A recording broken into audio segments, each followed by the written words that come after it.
The next topic is institutionalizing. So now you have the objective to run the company well. How do you institutionalize it so it becomes part of how you run your business? So we'll look at how do we look at the systems overall, the framework for implementation, and how do you convince buy-in? Because without buy-in from all those involved, the system will fail anyway. So when we set up the framework, we want to say, what are the objectives? And they could be strategic or operational. We want to have creating the context. So this sets up some of the items that inform what has been important and what is going to be important going forward. And let's build the framework. So we have the specific measures of the KPIs, and we put it in a form that's easily distributed and used, such as a dashboard, or they could be reports, paper or electronic reports, and we want mechanisms to discuss them. It could be a dissemination of a report followed by a meeting, followed up by a broader discussion in a larger group. And we institutionalize by training people to use these in a proper way, have a platform that, again, is convenient and useful not only for the report, but allowing the managers to dig down into what might be happening at a level deeper than the report itself. And these are used in our core planning and evaluation processes. And this is something we're going to use throughout the creation of budgets and the explanation of variances as they occur. Compensation may fall into it because in addition to what gets measured gets done, what you pay for probably gets done. So you should carefully design compensation to have a right balance of what is provided incentives and what is the base job that is expected of the employee. And finally, we want to evaluate how we're doing as a company and refresh the system as often as once a year. So we are constantly kind of honing our ability to run the company in a better and better way. How will we implement? We want to have high-level support. We want to communicate this. We may be looking at process improvement tools as part of our implementation on giving managers the ability to manage better. We may want to look at different mechanisms, which are both electronic and in person, such as company meetings, like a Friday informal meeting or a quarterly formal meeting. Oversight is looking at who is looking over the process of the KPIs and reviewing the results. It could be a line of authority in management, but also could be steering committees for cross functions to make sure we're coordinating between, say, production, marketing, and sales. And we will want to integrate this into other planning processes we've discussed throughout this course. Strategic planning, operating plans, project planning, product management, and also performance reviews for individuals.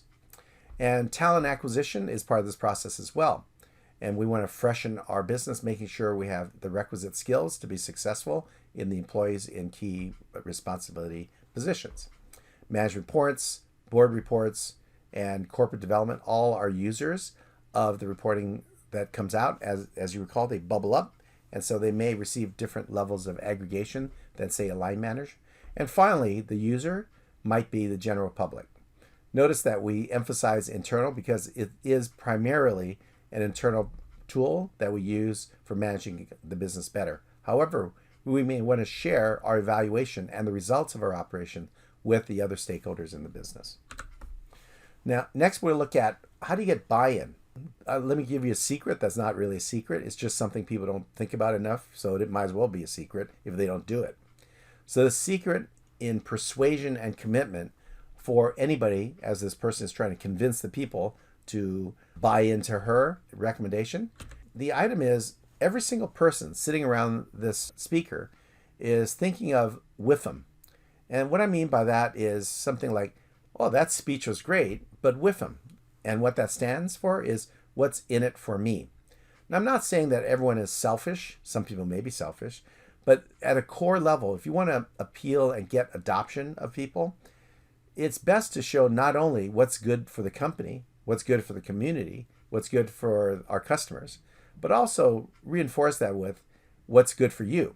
And if those are all aligned, then the chances are better that you'd get adherence and support of whatever you're trying to propose.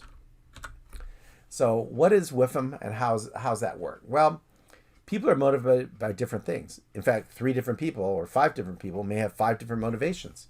It could be money, so compensation. It could be ego, titles and recognition. It could be power, the span of control, how many people report to them. It could be respect, just public recognition of the quality of your work may be worth more than a raise. Maybe not, but maybe. Also, relationship and belonging that the people have, that they're in a team that is cohesive and together, and it makes a great place to work. And the mastery of craft. Do you have measures to show the quality so people can admire your mastery of what you're doing? Then there's social impact. Some are highly motivated by having a meaningful job, that the outcome of what we do and what I do leads to a better life for someone out there.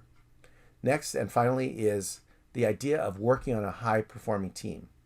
If you've ever had one of those, it could be in an athletic team, or it could be in a work setting or an academic setting. But think of a high-performing team and the exhilaration you get from working on such a team. I've worked for 40 years, let's say, more than that, actually, as I think about it, but I'm not doing the math right now. So how many times in my years have I actually worked with a high-performing team? The answer is not often enough. I have been fortunate to work in 3 or 4 circumstances, maybe as ad hoc, where you threw together an amazing team to do a project.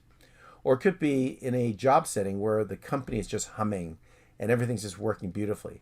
So we see high-performing teams in different settings, but boy, if you're on one, it's a fantastic place to be. So if you capture that sense of joy and purpose, then what if you were a manager and your team members think, hey, you're running a high-performance team? Wouldn't that be very gratifying? So that's what we're trying to do as managers. Let's create, in our own little worlds, our own little parts of the world, some high-performing teams. So summarizing performance management, we want to have a strong framework that covers what we want to cover.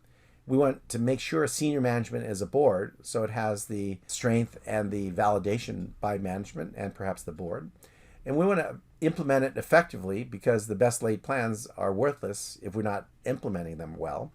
And we want to make sure there's buy-in, so we're all pulling in the same direction. So we've reached the finishing line, so congratulations. I'll see you in class. Bye-bye.